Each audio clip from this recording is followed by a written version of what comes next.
এই সর্বদল বৈঠকের আগে সিইও এবং ডিএমদের সঙ্গেও বৈঠক করে কমিশন। আজ থেকে বিএলওদের এসআইআর ট্রেনিং দেওয়া হচ্ছে। এসআইআর নিয়ে বিএলওদের প্রশিক্ষণ কমিশনের জেলা শাসকদের সঙ্গেও বৈঠকে কমিশন। কথা বলবো মৈত্রেয়ীর সঙ্গে। মৈত্রেয়ী, গতকালই এসআইআর এর ঘোষণা, তারপর আজ থেকেই কার্যত পুরোদস্তুর একেবারে কাজে নেমে গেল কমিশন। বিএলওদের প্রশিক্ষণে ঠিক কি তুলে ধরা হচ্ছে এবং যে এর আগে যে বৈঠক হয়েছে কমিশনের ডিএমদের সঙ্গে, সেখানেই বা কি নির্দেশ দেওয়া হয়েছে?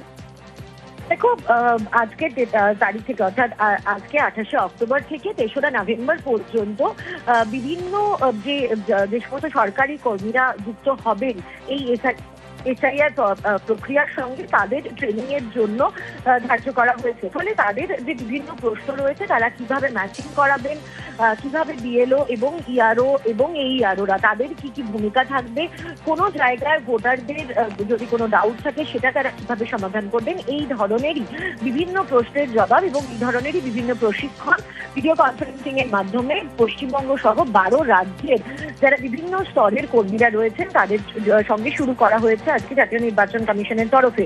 এবং কমিশন সূত্রে আমরা যেটা জানতে পারছি যে আগামী 3 তারিখ পর্যন্ত অর্থাৎ 3রা নভেম্বর পর্যন্ত কিন্তু এই ট্রেনিং মডিউল চলবে এবং 4 তারিখ থেকে শুরু হবে ডোর টু ডোর ভিজিট। বিএলওরা যেখানে প্রত্যেক ভোটারের বাড়িতে যাবেন এবং এনুমারেশন ফর্ম নিয়ে যাবেন, এনুমারেশন ফর্ম ফিল আপ করাবেন এবং তাদের ভেরিফিকেশন করবেন। ধন্যবাদ Maitreyi.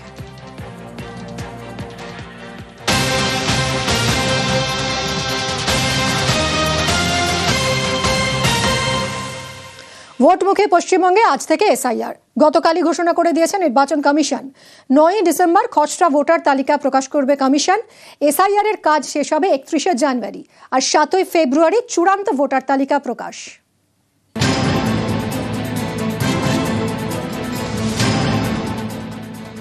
Special intensive revision, voter তালিকায় নিবিড় সংশোধন মঙ্গলবার থেকে চালু হচ্ছে পশ্চিমবঙ্গে।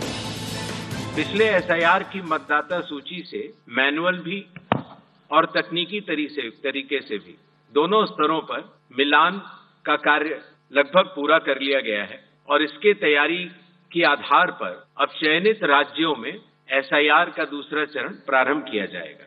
याद रहे, एसआईआर का प्रमुख उद्देश्य है हर योग्य मतदाता को सूची में शामिल करना और अयोग्य को मतदाता सूची से हटाना। अब फेज 2 12 राज्यों में या संघ शासित प्रदेशों में आरंभ होने वाला है। নির্বাচন কমিশনের দাবি, কোনো বৈধ ভোটারের নাম যেন বাদ না যায় এবং একজনও অবৈধ ভোটার যেন ভোটার তালিকায় না থাকেন।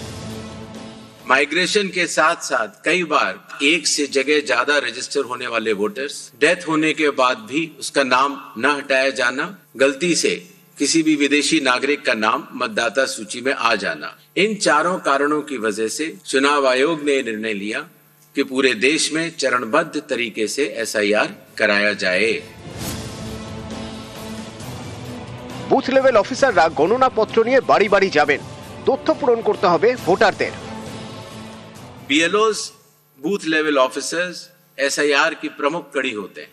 कई बार एक बार जब बूथ लेवल ऑफिसर घर जाता है तो या तो कुछ मतदाता अवेलेबल नहीं होते या कहीं गए होते हैं, और या उनको मैचिंग या लिंकिंग करने में कोई समय लग रहा हो, तो ऐसे केस में बूथ लेवल ऑफिसर्स दूसरी बार भी जाएंगे और तीसरी बार भी जाएंगे। 3 बार हर बीएलओ हर घर जाएगा। পশ্চিমবঙ্গে শেষবার এসআইআর হয় 2002 সালে। কমিশনের বক্তব্য, সেই 2002 সালের ভোটার তালিকায় কারো নাম না থাকলেও চিন্তা নেই। সেবারের তালিকায় তাদের মা বাবার কারো নাম থাকলে সেটাই প্রামাণ্য নথি হিসেবে বিবেচনা করা হবে। আধার কার্ডকেও নথি হিসেবে গ্রহণ করা হবে। आधार नंबर बिहार में भी ऑप्शनल तरीके से चुनाव आयोग ने लिया था और इस बार भी आधार नंबर लिया जाएगा। आपका नाम नहीं है 2002, 3 या 4 की मतदाता सूची में, तो आप अपने फादर, मदर या जो भी उस श्रेणी के जो रिलेटिव्स हैं उनके डिटेल भर सकते हैं, तो उससे भी ये मैचिंग सरल हो जाती है। 28শে অক্টোবর থেকে 3রা নভেম্বর পর্যন্ত বিএলওদের এসআইআর ট্রেনিং হবে। 4ঠা নভেম্বর থেকে 4ঠা ডিসেম্বর পর্যন্ত বাড়ি বাড়ি গিয়ে ভোটারদের তথ্য যাচাই করবেন বিএলওরা। 9 ডিসেম্বর খসড়া ভোটার তালিকা প্রকাশ করবে নির্বাচন কমিশন। ওই দিন থেকে 8ই জানুয়ারি পর্যন্ত ভোটার লিস্ট নিয়ে অভিযোগ জানানো যাবে। 9 ডিসেম্বর থেকে 31 জানুয়ারি পর্যন্ত এসআইআর নোটিশের শুনানি হবে। পশ্চিমবঙ্গে 7 ফেব্রুয়ারি ভোটার লিস্টের চূড়ান্ত তালিকা প্রকাশ করবে কমিশন। এসআইআরে 11টি নথি নির্দিষ্ট করে দিয়েছে কমিশন। কেন্দ্রীয় সরকার, রাজ্য সরকার, পিএসইউ এর নিয়মিত কর্মচারী বা পেনশনভোগীদের পরিচয়পত্র, পেনশন পেমেন্ট অর্ডার। 1987 সালের 1 জুলাইয়ের আগে ভারত সরকার, স্থানীয় কর্তৃপক্ষ, ব্যাংক, ডাকঘর, এলআইসি, পিএসইউ এর যে কোনো নথি, বার্থ সার্টিফিকেট, পাসপোর্ট, স্বীকৃত বোর্ড, বিশ্ববিদ্যালয় থেকে মাধ্যমিক বা শিক্ষাগত যোগ্যতার শংসাপত্র, উপযুক্ত কর্তৃপক্ষের দেওয়া স্থায়ী বাসস্থানের শংসাপত্র, বনাঞ্চলের অধিকারের শংসাপত্র, উপযুক্ত কর্তৃপক্ষের দেওয়া ওবিসি, এসসি, এসটি বা অন্য জাতিগত শংসাপত্র, এনআরসি শংসাপত্র, রাজ্য স্থানীয় কর্তৃপক্ষের দেওয়া বংশপঞ্জিকা, জমি অথবা বাড়ির দলিল। সুপ্রিম কোর্টের নির্দেশ মতো এই তালিকায় আধার কার্ডকেও যুক্ত করা হয়েছে। आधार नंबर बिहार में भी ऑप्शनल तरीके से चुनाव आयोग ने लिया था और इस बार भी आधार नंबर लिया जाएगा। শুধু পশ্চিমবঙ্গ নয়, রাজ্য এবং কেন্দ্রশাসিত অঞ্চল মিলিয়ে মোট 12 জায়গায় মঙ্গলবার থেকে এসআইআর শুরু। নিউজ 18 বাংলা। তৃণমূলকে এসআইআর তোপ গিরিরাজের। বাংলায় এসআইআর, সিএএ, এনআরসি জরুরি বলে দাবি। 100 ধাক্কায় কুৎসামূলক প্ররোচনা গিরিরাজের। কেন্দ্রীয় মন্ত্রীকে পাল্টা তোপ কুণাল ঘোষের। बंगाल की सरकार तो लगता है बांग्लादेश की सरकार बन गई, लेकिन अब इस देश में जितना जरूरी एसआईआर है उतना जरूरी सीए कानून बन गया। एनआरसी भी अब देश में उतना ही जरूरी है। ये लोग विरोध क्यों करते हैं? केवल मुस्लिम का वोट लेने के लिए भारत को धर्मशाला बनाना चाहते हैं। टारगेट करके बंगाल से भेजा जाता है घुसपैठिए को, और बंगाल उसका नर्सरी नहीं फैक्ट्री हो गया है। उसको नागरिकता दिलाने का, आधार बनवाने का ममता बनर्जी वोट के खातिर देश को बेच देना चाहती। গিরিরাজ সিং 100 দিনের কাজের টাকা আটকে রাখার পর সুপ্রিম কোর্টের রায় কেন্দ্রীয় সরকার গণতান্ত্রিক পদ্ধতিতে আইনি ব্যবস্থার মধ্যে যে থাপ্পড়খানা খেয়েছে, সেই অবসাদে কুৎসামূলক, প্ররোচনামূলক কথা বলতে শুরু করেছেন। আমরা হিন্দু নই, পশ্চিমবঙ্গে হিন্দু নেই, হিন্দুত্বের এজেন্সি শুধু ওনারা নিয়েছেন। রুটি কাপড়া মাকান মানুষকে দেন না। আরে ভাই যান না কি অমিত শাহকে বলুন ঘুষপেটিও। আপনাদের অনুপ্রবেশ বন্ধ করার দায়িত্বটা কেন্দ্রীয় সরকারের, আপনারা ফেল করছেন। তার জন্য বাংলাকে বদনাম করছেন কেন? 2026-এর পর বাংলায় বিজেপি যেটুকু আছে ধুয়ে মুছে সাফ হয়ে যাবে। এসআইআর নিয়ে দোলাচলে মতুয়ারা। 2002 সালের ভোটার লিস্ট অনুযায়ী 58% ভোট বেড়েছে উত্তর 24 পরগনা জেলায়, যাদের মধ্যে বেশিরভাগই মতুয়া। এবং এদের মধ্যে অনেকেরই 2002 সালের ভোটার লিস্টের নাম নেই, এনআরসির জন্য প্রয়োজনীয় কাগজপত্র নেই। কি করবেন এরা? এই মুহূর্তে দুশ্চিন্তার প্রহর গুনছেন।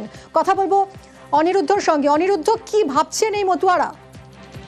দেখো, আমি তোমাকে জানিয়ে রাখি যে উত্তর 24 পরগনা 2002 সালের ভোটার লিস্ট অনুসারে 58% ভোট বৃদ্ধি হয়েছে।